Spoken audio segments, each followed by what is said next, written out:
And a rather tropical evening is setting up, and what I mean by that is obviously warm temperatures, fresh breeze off the ocean, plenty of moisture, but now enough moisture to where there could be a few isolated showers, as there will be tomorrow. Overall, a nice day, but there will be some chubby cumulus clouds that may build up just enough to produce a few brief 15 or 20-minute showers. We'll talk about that in a bit. If you simply have time to be out and about, not until the weekend, and you want the warm weather, it's going to hold. That is the warm weather. But back to this evening with the setting sun again. Another warm evening by February standards. Near 70 out around the islands, middle 70s, I-95, and farther out to the west. And you folks farthest away from the cooling impacts of the ocean, still 80 degrees at sunset in February. So maybe tomorrow's a day that you can make it to the beach. There'll be sun, but again, don't be surprised if there's a brief shower. By the way, the surf temperature now 64, and I can tell you from personal research, you get a little farther out in the ocean, and there's some pockets of near 70-degree ocean temperature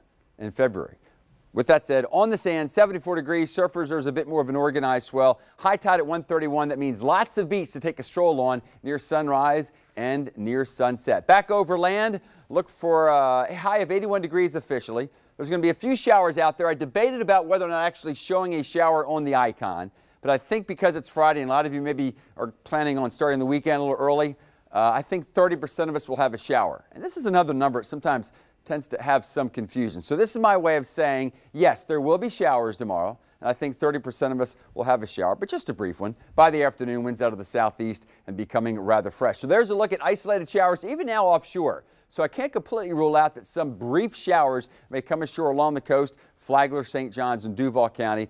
Better chance on Saturday as they work out to the west. Same story, unfortunately, for our friends out around the Arklatex. This is where our tropical air is meeting winter, same place, and some pretty massive flooding continues to go on, especially around the Arklatex, the lower Mississippi Valley, portions of the Tennessee and Ohio Valley. You do want to go farther off to the north, because there's going to be some pretty significant changes as we head into March. Not this weekend, but the first weekend of March. See this low pressure system here? This is moving west to east, as you would expect, over the Hudson Bay of Canada. By the first weekend of March, weather's actually going to be moving east to west. And that changes the whole weather pattern as far as the northern hemisphere is concerned. But again, that's another weekend away. So putting it together for us, we're going to have a warm weekend. There'll be a slight uptick in showers and thunderstorms on Sunday, but more significantly Monday. Cool down a bit on Tuesday. So again, this weekend, it will be a warm one, whether you want to run or just take a beautiful view of the River City by the sea.